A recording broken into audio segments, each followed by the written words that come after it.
I think the world needs to know that sharks are probably the most threatened group of species that we have in the ocean right now. And that a lot of shark species are declining very rapidly, that this is not a natural phenomenon, it's because of fishing and other human impacts, and that there's a lot we can do about this to change it. Sharks are going to be difficult to conserve because on one hand you have people afraid of them and not really wanting to go anywhere near them. People can sort of fish them with impunity. There's nobody looking after the sharks. There's no campaign like a Greenpeace campaign to save the sharks.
Sharks' presence in the ocean has provided a framework for the populations below them, including phytoplankton, tiny aquatic plants that consume more carbon dioxide than anything else on Earth.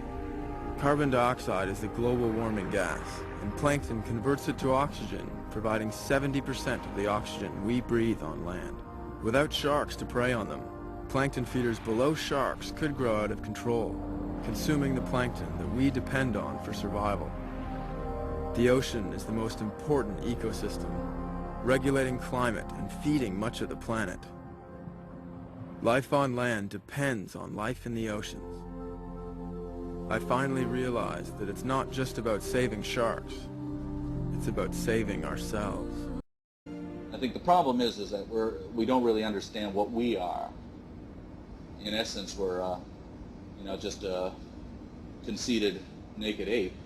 But in our minds we're some sort of divine legend, and we see ourselves as some sort of god, that we can walk around the earth deciding who will live and who will die and what will be destroyed and what will be saved.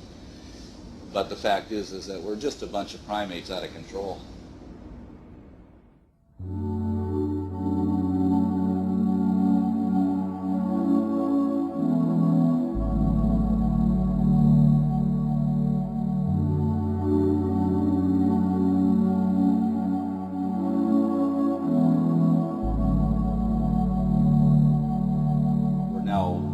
Of the Third World War, but this time the enemy is ourselves, and the objective is to save the planet from ourselves. There's no hope for the masses of humanity to do anything. They never have. They never will. All social change comes from the passionate intervention of individuals or small groups of individuals. Slavery wasn't ended by any government or any institution. Women got the right to vote not because of any government.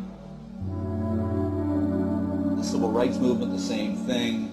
India with Mahatma Gandhi. South Africa with Nelson Mandela. Again, it's always individuals. You need those individuals with the passion and the energy to get involved. In fact, I don't know of any governments or institutions that are doing anything to solve any of these problems. All over the world, though, I am seeing individuals and non-government organizations that are passionately involved in protecting ecosystems and species, and that's where I see some optimism. That's where results are happening.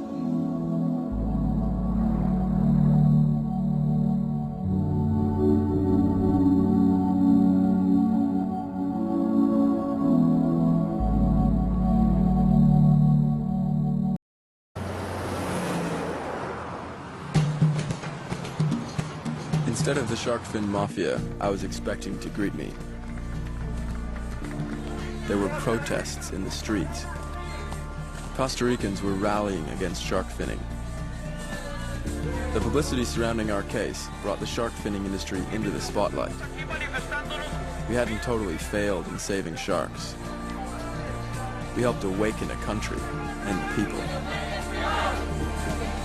Costa Ricans were outraged. They held protests against the private docks and spoke out against the corruption. The world had started rallying for sharks.